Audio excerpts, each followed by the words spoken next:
दोस्तों नमस्कार। आज है 14 जनवरी सन 2024 मकर संक्रांति।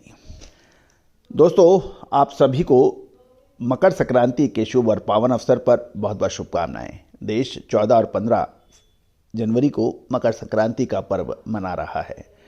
मकर संक्रांति क्यों अहम है?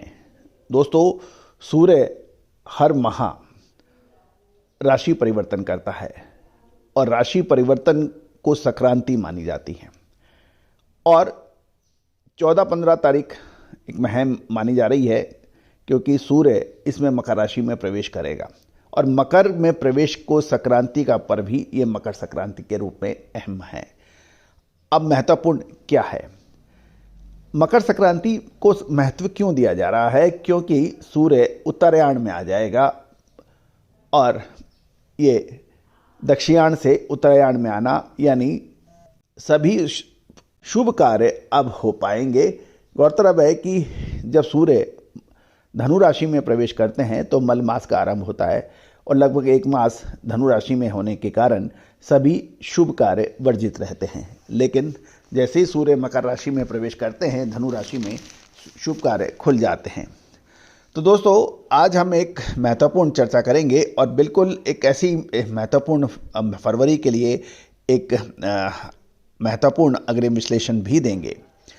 दोस्तों आपको याद होगा लगभग 7 अक्टूबर को इजराइल पर हमास के हमले के बाद आज रविवार को लगभग उसके 100 दिन हो गए हैं और इस हमले ने मिडिल ईस्ट को पूरी तरह से चेंज कर दिया है।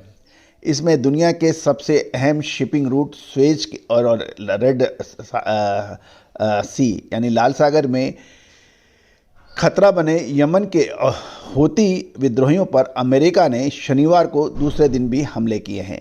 गौरतलब है कि अमेरिका ने कहा है कि हूती की रडार साइट को नष्ट कर दिया गया है और अमेरिका ने शुक्रवार को भी यमन की राजधानी सना सहित 28 ठिकानों पर 75 से अधिक हमले करने के समाचार मिल रहे हैं। इन हमलों में ब्रिटेन, कनाडा, ऑस्ट्रेलिया के अलावा एकमात्र अरब देश बहरीन भी हूती के खिलाफ अमेरिका के साथ है। दोस्तों अब यह भी एक महत्वपूर्ण है कि हमास का यदि हम देखें, हमास के हमले में 1400 इजराइल की मौत हुई थी और बंधक लगभग 244 इजराइल के सिटीजन्स को किया था, जिसमें से लगभग 100 बंधक अभी भी हमास के कब्जे में हैं। लगभग 144 रिलीज हो चुके हैं।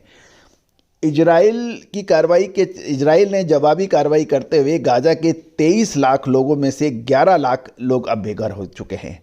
23,843 फ़लस्तीनियों की मौत हो चुकी है और 60,000 से ज़्यादा घायल है। इसमें अधिकांश बच्चे और महिलाएं भी शामिल हैं। तो दोस्तों इजराइल ने 1400 इजरायलों की मौत का बदला 23 लाख लोगों में से 11 लाख लोगों को बेघर करके और 23,843 फ़लस्तीनियों की मौत और 60,000 से ज़्यादा घायल लोग हैं जो उन्होंने बदला लिया हुआ है और अभी भी लड़ाई जारी है। गौरतलब है कि ट्रंप ने हूती गैंग को आतंककारी घोषित किया था, लेकिन बाइडन ने इसको हटा दिया था।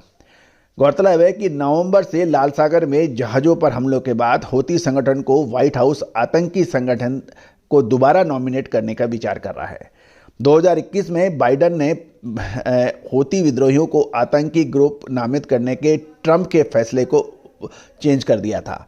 राष्ट्रीय सुरक्षा परिषद के प्रवक्ता जॉन किर्बी ने कहा हूती आतंकी संगठन को नामित करने की अभी भी समीक्षा जारी है। तो दोस्तों ये था एक लेटेस्ट अपडेट, लेकिन हमारी गणनाएं क्या कहती हैं? फरवरी महीने के अंदर संभवतः ये आतंकवादी गतिविधियां या मिडिल ईस्ट के अंदर कुछ निर्णायक फैसले हो सकते हैं। इसमें जियोपॉलिटिकल टेंशन बढ़ने की संभावना है। लगभग 3 महीने हो चुके हैं, लेकिन अभी भी मिडिल ईस्ट की संकट खत्म नहीं हुआ है। दूसरी ओर यूक्रेन और रशिया के बीच में भी टेंशन बढ़ा है। कुल मिलाकर आपको याद होगा हमने आपको जियोपॉलिटिकल टेंशन पे जो अपडेट दिए थे वो अक्सर सत्य साबित हुए हैं। अब जियोपॉलिटिकल टेंशन खासकर मिडिल ईस्ट को आप देखे जाए या यमन समर्थित हूती विद्रोहियों को देखा जाए तो इसका व्यापार व्यवसाय पे बहुत अधिक प्रभाव पड़ता है, क्योंकि सुएज नहर लाल सागर के बीच में यदि ये कुछ शांति बहाल नहीं होती है तो इससे न केवल फ्रेट बढ़ता है अंतर्राष्ट्रीय शिपमेंट्स का, अपितु डिले भी काफ़ी होता है और इससे यूरोप और एशिया के बीच में बड़ी समस्याओं का सामना करना पड़ सकता है। तो दोस्तों, फरवरी महीने के अंदर हमें जियोपॉलिटिकल टेंशन बढ़ता नज़र आ रहा है और इसका असर आयात निर्यात के साथ साथ कृषि उपज के ऊपर भी पड़ने की संभावना है। दोस्तों, उम्मीद है कि ये हमारी एक ऐतिहासिक प्रेडिक्शंस हैं, उनमें से एक ये भी है। और अक्सर कहा जाता है दोस्तों कि आप कोई भी चीज़ अनुमान लगाते हैं, विश्लेषण करते हैं, वो आप 100 में से 100% हमेशा सही कभी भी नहीं हो सकती।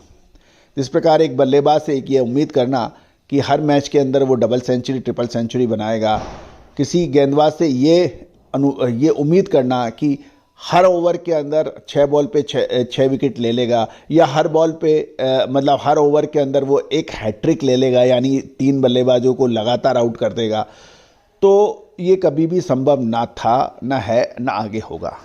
लेकिन कुछ जो प्रेडिक्शंस हैं, एनालिसिस हैं, उस कुछ डिले होती हैं, कुछ सही होती हैं और एक आध गलत भी होती हैं। लेकिन इसका हमारे कुछ जो विद्रोही हैं, हमारे जो विरोधी हैं, हमारे जो कॉम्पिटिटर्स हैं, उसका ये फ़ायदा उठाने की कोशिश करते हैं। उनसे हमारा यही विनम्र अनुरोध है कि आप भी कोशिश कीजिए। बस दोस्तों, आपको हमारा ये शो कैसा लगता है, अपना विश्लेषण अवश्य दें।